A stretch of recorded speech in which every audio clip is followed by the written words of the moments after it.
Can I get live here with three powerful ladies? I've got Rita Kavashe, MD, Isuzu East Africa. I've got Serah Katusia, MD, Mediacom. And here right next to me, Jane Karuku. It's her birthday today, actually. Imagine that. MD, KBL. Fantastic ladies who have done really well in their businesses. And we want to hear their stories. We're going to hear them right now. Before they tell us their stories, Manu Chandaria, 91-year-old Manu, is up watching you guys, and he says, please say hello on my behalf to Jane Karuku. Hi, Manu. I've worked a number of years at USIU. And then he says, I remember Rita. By the way, he lost your number. That's what he's saying. He lost your number when he got a new phone or transferred his phone. He has my email. He says she's our KEPSA vice chair.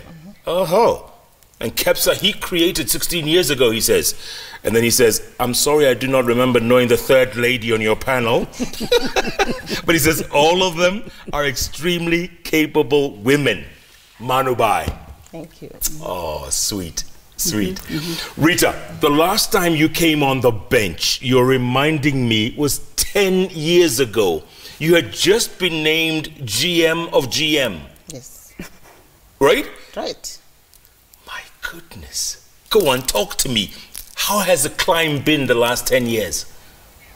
The climb has been steep, but very successful, I must say. Yeah. Actually, 10 years ago, I sat on the bench because it was the first time a female was leading a multinational company. Yes. And so, auto company, you know, male-dominated type of industry.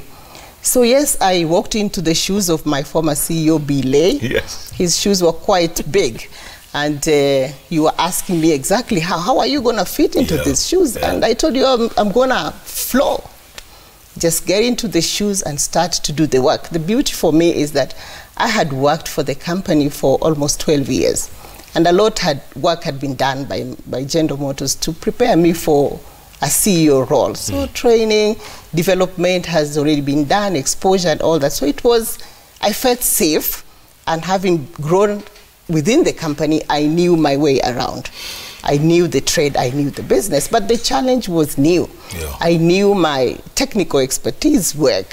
Here I was getting into a role where I was beginning to lead people and to create a business and a name for myself. And it has been such a successful journey. By the time I became CEO, our share, we measure our success in market by market share, our share was about 15%. Today, our share is 39%. Good Lord. In a competitive environment. Almost triple. Yes. And Isuzu took over 2 years ago. Yes. And they still retained you. Yes. They retained me because they bought a great company with great people working in the company, local people. The company is 100% local. Local people who know the terrain, who knows the environment, who knows the pulse of the business. So it was no question for them that they actually wanted to retain 100% of the local team. Serah, I'm going to get to you in a moment because you haven't been on the bench before, but Jane and Rita have. So Jane, last time I interviewed you was in Tanzania when you were working for Agra. Yes, yes. Yeah. I mean, you guys have done incredible work. Now you're MD KBL, which is a big deal. Has it been tough? Of course it's tough. There's nothing easy. But it is very fulfilling, like Rita is saying. And I think if I look back, the company that gave me the opportunity is actually Cadbury Schweppes. So I was MD in 2002 in industrial area, and I think that was great. And like Rita is saying, the company prepared me. It didn't happen by accident. And at Cadbury, we were very good at identifying people with the right fabric. Once they were clear that you had the right fabric, then they did things for you and with you to prepare you for the next level of leadership. Because at the end of the day, it's leadership stupid. It's all about leadership. And I think what we don't do, maybe many other companies, is that process is not granular. It's not rightful in terms of the current circumstances in any of those companies. Yeah. I'll get back to that in a while because, you know, some people, critics say women are timid. Yeah. They're not as aggressive as men when it comes to positions, but I'll get to that in a moment. Serah, so Mediacom. Yes.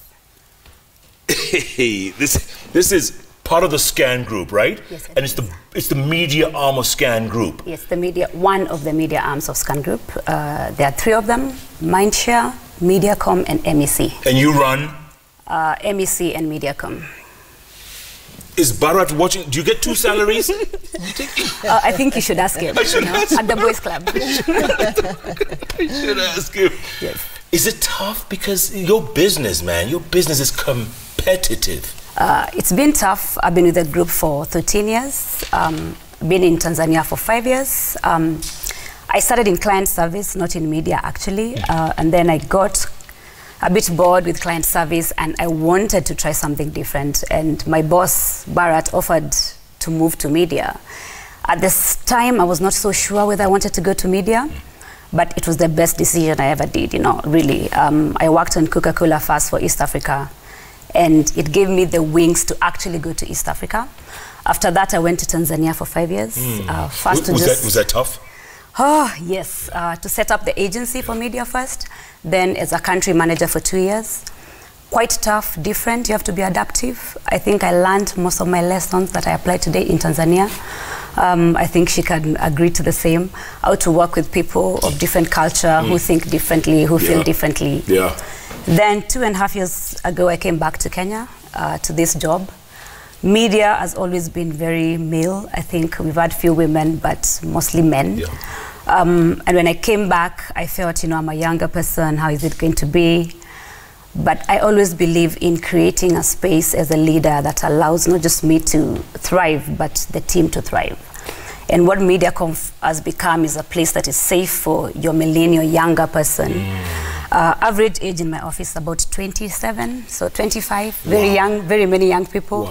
Wow. You have to manage them very differently, different type of discipline and passions. Yeah, and work ethic. And work Not ethic. Like us. Yes, yes. But I think it's about letting people bring their full selves to work. And I thank every person I worked for over the years because they prepared me for this role, because they allowed me to bring my full self to work, to not hold myself back. I think you mentioned about being timid. Yeah. I used to be timid, you know. And then somehow I wasn't. But it was the training that the company actually puts you into and the preparation to actually become a leader. Leadership courses by our company are quite useful. And more so the people I've had to work with who have held my hand through the journey. And always trying to remember, as long as you have the skill set, the technical skill set, you are as good as the guy sitting next to you or better. So let me ask you, Rita, when you walk on your factory floor, do you get respect from the men? Do they know that this is the boss?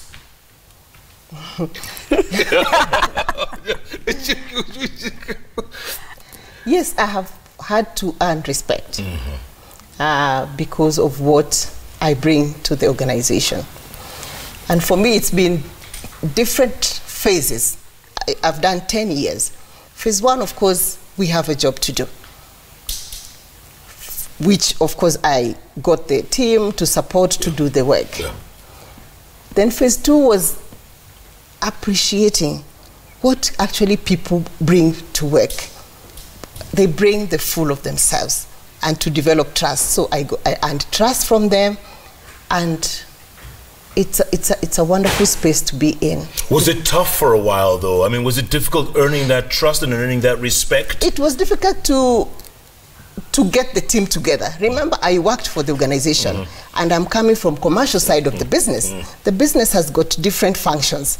So you leave your role, you have to transform yourself from being a commercial expert to being a CEO, and to let everybody see you not as that leader who has a bias to commercial, because that's where she has come from, to leading the organization.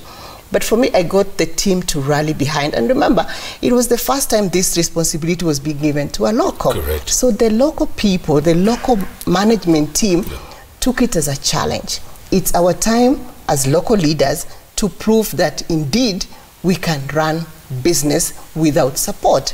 So it was team, we must succeed. Yeah. And we did. Jane, a company that was a monopoly for decades, and then suddenly you get a bit of competition from those guys in Naivasha, And then others, cheap liquor available on the market. How do you deal with that?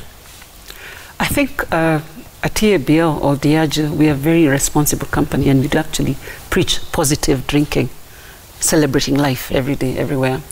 And I hope that the guys who are using our brands, they can wake up the following morning and go to work. And the challenge with the cheap liquor, I think it's, and we've all seen this around us, around our families, around our society, that there are some drinks you can actually consume and then you're actually finished. Yeah. So is a competition more harmful to business or more harmful to the society in Kenya? I put it's more harmful to the society in Kenya. Because there's enough money. Everybody can make money. And I think the reason we advocate for good product, it's not that we can be a monopoly. It's not that we want to make the money all by ourselves. It's because we care for Kenya, we care for Kenyans. I think you hear a lot of people complaining when they go out into the market in the Mongethos, in your area, you call them Mongethos. Guys are just lounging. Yes. They're not working. No. Look at women rioting around because of all sorts of things. Yeah. Guys are selling their parents' stuff, their wives' sufurias, and so it's a serious social challenge. Yes. And I think I would like the country to see it's not about an EABL issue, fighting competition. Is EABL behaving responsibly as a company to advocate for good consumption? Because there's nothing wrong with alcohol. The problem is abuse or misuse of alcohol. Just like anything in excess in life is a problem. By the way, I'm not giving you a plug here, but we were in Washington, D.C. the other day. We went to a restaurant called Swahili Village. Yes. Guess what? Yeah.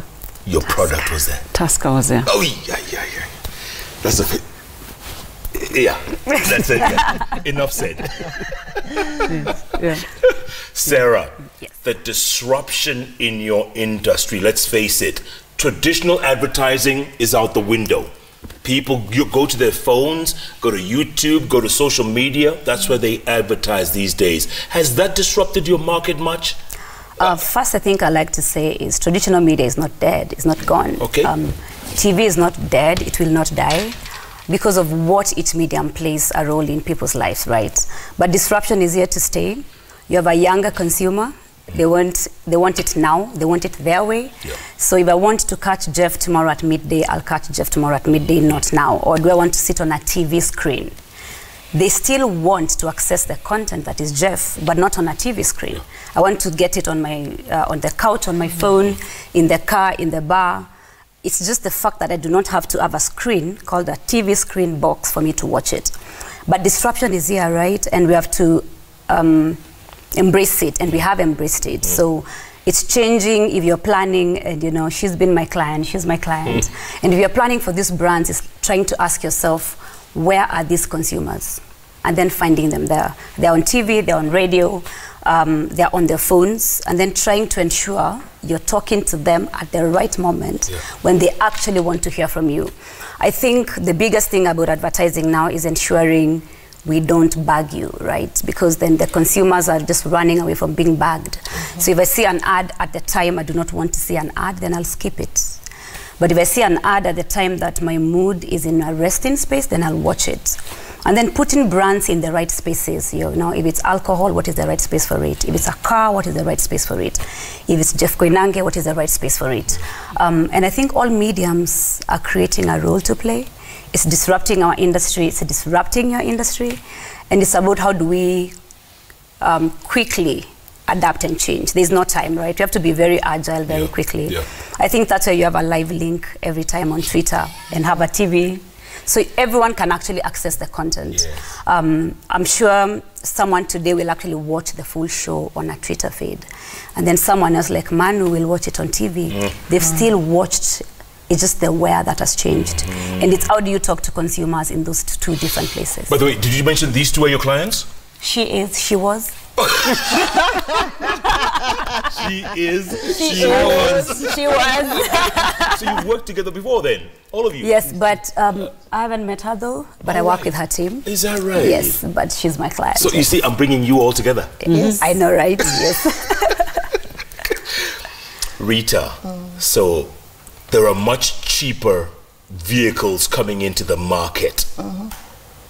made in China or wherever it is. Is that difficult for you now? Because, you know, you had cornered the market, if you will, but then there are cheaper goods available. How are you dealing with that? Yeah, we're still market leader. Yeah, you just say that very we're still market leader because just like alcohol, you want to wake up tomorrow to go to work after having a cup of beers. You want value, and our products are not cheap. They're expensive product. For someone to invest to buy a truck, it's a serious business. So anyone who is looking for a good return, they know which brand to go for. So Chinese products are here, cheap products are there, but still 45% share. That means customers are very, very confident, especially of our trucking business. Our trucking business is about 51% share. So any commercial guy, and we use the vernacular to do our promotion because that's what they want to hear. They are looking for quality, they are looking for value. And 10 years ago, I had customers who just had maybe one truck. Today, they have 10, 15 trucks. They are hauling beer. There is no time for downtime. The beer is needed in a distribution point when it's needed. So they have to invest in products that will deliver the quality. So yes, there will be cheaper products, but we are not scared about cheap products. You're not worried at all? No. Fantastic. So let me ask you, someone was asking me about something called an 8-wheeler or a 10-wheeler. I don't know, I have no idea. Yeah. That's what you guys make, right? Yes, we make from 1.5 ton to 50 to 30 tons now. And what kind of trucks does Jane Distributors use to truck their beer? All of them. They use all of them. All of them, not just the Big Mac trucks or whatever they call. I mean, it's customer dependent. So there's some guys who are huge. They use a big trailers. And there's some small guys who need to go to smaller little places. So I think we use it the whole hog, the whole range. So you guys are just connected. You're in the right place right here. Yes. We could make a deal with all four of us. She's my customer. Look at that. And you can advertise. And she's my customer. Look.